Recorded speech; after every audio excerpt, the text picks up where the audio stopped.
Hello there, Scotty. You're not. Welcome to the final episode of Spider-Man Season 1 of Spider-Man Day of the Chameleon. We have finished Season 1 in, well, just overnight, I guess. Each season only has 13 to 14 episodes, so not that long, but I mean, they're half-hour things, so it's you have to constantly, except for the two that were multi-parters, but with the next few seasons it gets more and more complicated until we get to season 5 at least.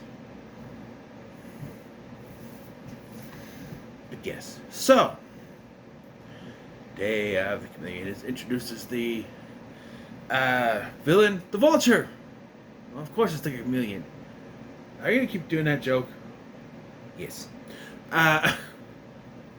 It's the Chameleon. Yes, he's here. He doesn't go by any name. He's not the brother of Craven, or no, in the Craven movie it was his brother. Apparently it's that way in the comics, but they go a different route with the character here. He's related to another villain. Two other villains, actually. Technically.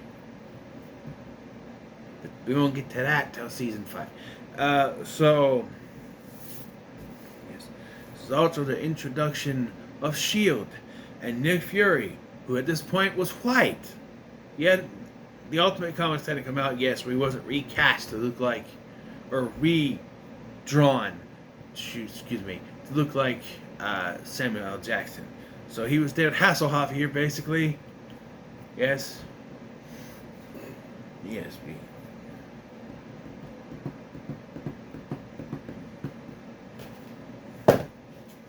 So we actually start the episode with... How do we start with? We start with someone, the Chameleon, is able to turn itself into someone being chased, is what it is, I think. I don't remember how this episode starts.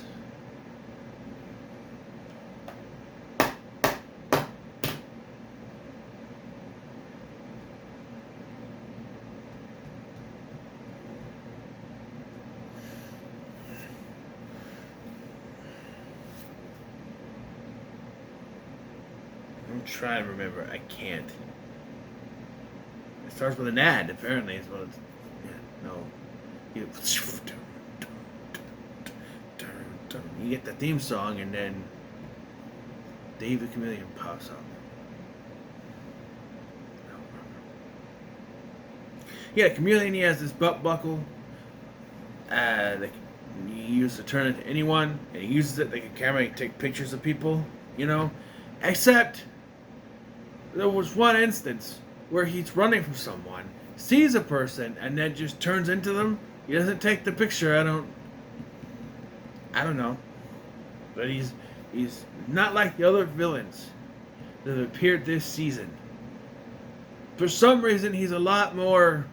We find out why that reason is later on. So they were starting out with a little bit of hinting that he's a more important villain. He's more important to S.H.I.E.L.D. than the other ones. Giant scorpions, shocker guys, rhinos, a symbiote from space. Space. No. Goblins, flying goblins, octopus men, lizards. No, nothing as important as this guy who could turn into anyone. And honestly, it's an OP power, which is why they give him a crutch in this one. Is that while he can turn into anyone he wants, the belt buckle always stays. At least for now. They do change that later, but I think they added the crutch here to make it easier to take him down here. It's a little more complicated later, but like, yeah.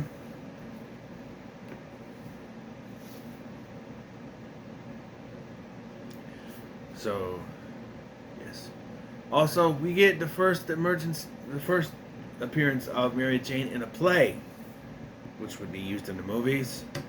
And Peter, which is really the Chameleon, saying he'll go to her performance, but of course he doesn't. And then there's a kiss. I don't know the context of that. I don't remember why he was Peter at that point. Just trying to leave, I guess, maybe? I don't know. Yeah. Eventually, for some reason, Nick Fury brings in Jameson, tells him, hey, take this little pin thing. If you see the Chameleon, you hit it and bring us. We'll go. We'll show up. My people will show up. S.H.I.E.L.D. I have an issue, though, with this.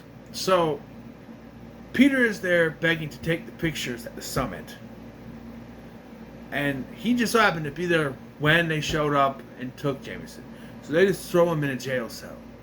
He's somehow able to climb through a vent and sneak around. This is S.H.I.E.L.D. A high security, very high security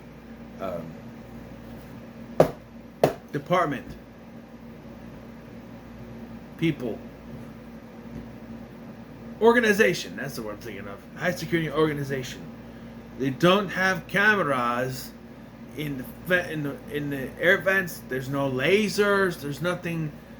He's able to just roam free. I feel like that they had to write it like that so that he could basically, so Peter could see it and we could see it. They could have shot it with Jameson, but Peter needs to see it too. So yes, he's a war criminal. Or the Chameleon is a war criminal. And we get this exposition where Fury lambasts his obituary because he's supposed to be dead. You flip the negative and my patch is on the wrong side. I wonder if that'll come back. Spoiler alert, it does. So then Peter returns to his cell, I guess, and they get out of there and Jameson won't say. But while they're there, Chameleon sneaks in to get the itinerary because he's there to assassinate one of the people at the summit, I guess. They never go into great detail as to what he's doing. They just know it's dangerous. Dangerous. Yeah, it's dangerous. But he disguised as Jameson. Then Jameson actually shows up, and when they walk in, he's disguised as Robbie. He's able to leave. So I know this is a cartoon, but how does no one ever notice the belt buckle until it's important for them to notice it? Right? Spider-Man notices it, and they say, "Oh, it's Robbie." You can't just stick the security people on Robbie because you say, "Oh, he looks like Robbie Robertson." But they're gonna go. You can't just say that. You have to instruct them. Look for the buckle first. They tackle poor Robbie. He has no idea what's going on, and Spider-Man tries to stop them. He's then confronted as an enemy. But then Agent One, what's her name? Is like, no, wait. He doesn't have the belt buckle. It's not him, and he's disguised as Miss Grant. I thought it was Betty Brant, but it's not. It's Miss Grant. And they have that confrontation. And he's able to get out of there. There's a thing earlier. Okay? I think it's the beginning of this episode, actually, now I think about it. Where he's being chased by them. He turns into some random guy that they've never seen before. Gets in a helicopter. He's the helicopter pilot. First of all, the guy that's his co-pilot's like, what took you so long? Okay, that line doesn't make any sense. Because if you think about the situation, he was coming this way. His Chameleon was going this way. The guy takes his form, knocks him out, and goes out to the helicopter. So if the helicopter pilot guy was still going this way, that means he hadn't gotten done with what he was doing yet. So how is it taking so long to this other guy? Whatever. He knocks the guy out, knocks him out of there, takes off in a helicopter. S.H.I.E.L.D. somehow knows that the Chameleon's in there. Having not seen him turn into the helicopter pilot, and not see him get into the helicopter, they somehow know that's him. How? Because plot convenience. makes no sense. He should just get away here. But they go after him. Anyway, at some point, he turns into Peter, which I assume is where Mary Jane, the kiss thing happens. And, I mean, no, because it had to be before this, because... No, wait, we're not there yet. So he shows up as Fury and tries to fool everyone at this thing to get in. But Peter realizes that the eye patch is on the wrong side and tries to interfere. He knocks him down, but they think it's Fury because these people work for a multi-billion-dollar super secret organization, but can't come up with a special code word to find out if it's him or not, or look for the goddamn belt buckle. Nope. They grab Spider-Man and accuse him of treason. They're like, no, hey, you can't do it. He's like, no. It takes forever to get out the words, look at the eye patch. It's on the wrong side. Why does he take so long to say it? It's at least 2 minutes. Maybe a minute and a half. Before he should say it right. It's not him. Look at the eye patch. Why does it take so long to get it out? He's struggling with them.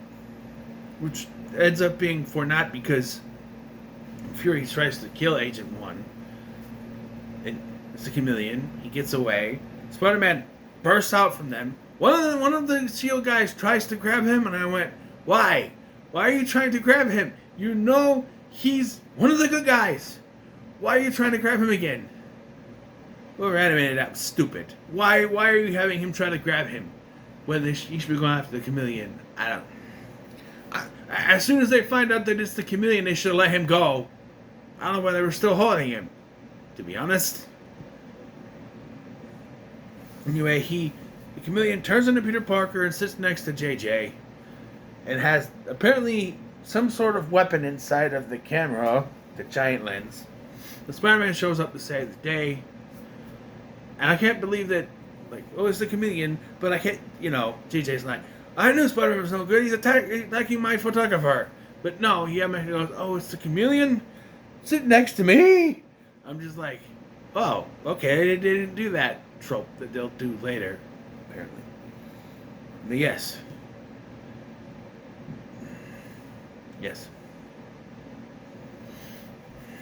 And he's taken away by S.H.I.E.L.D. And we see him talking to Bruce, who is the gargoyle he talks to. He said, well, Bruce, once again I saved the day, and once again, what do I get for it?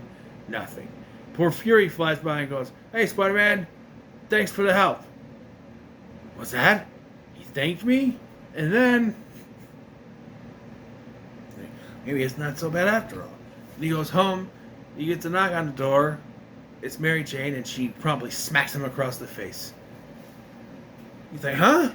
She's like, you lied to me. You said you were going to go to my play. He's like, play? What play? And what was that kiss about? Kiss? Oh, no. The Chameleon. Look, I can explain. Maybe I can't explain. But let me try to explain. It's funny. And thus season 1 of Spider-Man animated series comes to an end.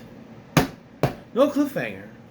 Not really, but I think introducing the Chameleon in itself is a setup for next season. And they introduced a bunch of villains this season, You got Dr. Octopus, Chameleon, Shocker, Rhino, Scorpion, and Joe.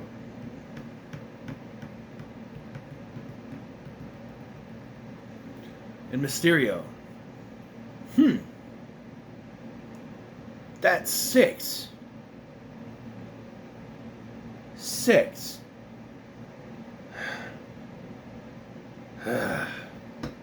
There's something there, but I just can't put my finger on it. 6. Maybe we'll figure it out next season. Anyway, what are your thoughts on this episode? Let me know in the comments below. Make sure to like, share, and subscribe. Thank you for watching. I'm Scotty, and I'll see you in the next one.